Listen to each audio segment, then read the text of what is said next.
This is the MonDak OilField Review with host Jason Spees.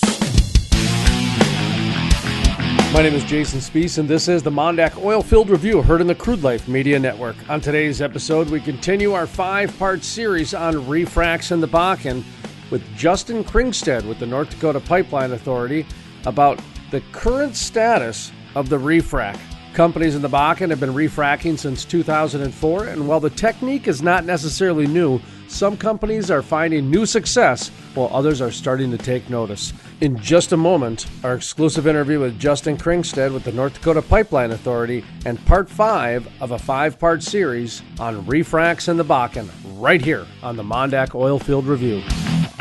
I'd like to take this opportunity to tell you folks about a world-class leadership summit happening in Fargo, North Dakota, January 24th through the 26th. Leadership matters more than most things, and when a leader gets better, everything around it gets better too. The folks from Hatch Coaching are part of a world-class leadership summit happening in Fargo, North Dakota, January 24th to the 26th. You're going to want to be a part of it, folks. Right now, leadership is changing, and Hatch Coaching is leading the way. The world-class leadership summit is happening in Fargo, North Dakota, January 24th through the 26th. For more information, visit coachingwithhatch.com. That's coachingwithhatch.com. Welcome back to the MonDak OilField Review, heard on the Crude Life Media Network. My name is Jason Spees. Up next, Justin Kringstad with the North Dakota Pipeline Authority and part 5 of a 5-part series on refracs in the Bakken.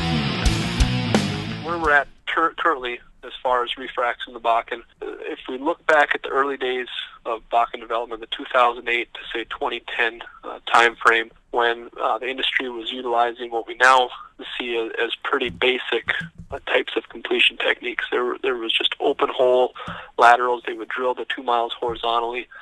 They would not do any type of stage separation. They would just pump down, comparatively to today, relatively low volumes of fluid, low volumes of proppant, and it did not effectively hydraulically fracture that full 2-mile lateral.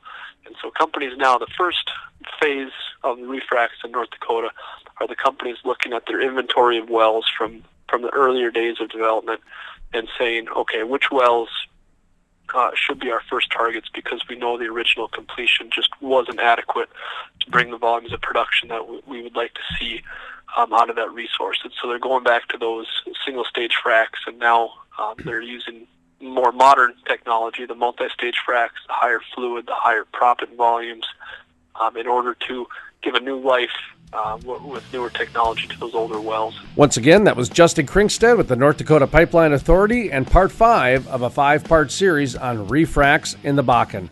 To listen to the full-length interview with Justin Kringstad or to follow the refracs series, visit thecrudelife.com. That's thecrudelife.com. The MonDak OilField Review is part of the Crude Life Media Network. Check us out on Facebook and Twitter. All those links can be found at thecrudelife.com. From the staff of the MonDak OilField Review, my name is Jason Spees, asking you to be happy, be safe, and keep it turning to the right.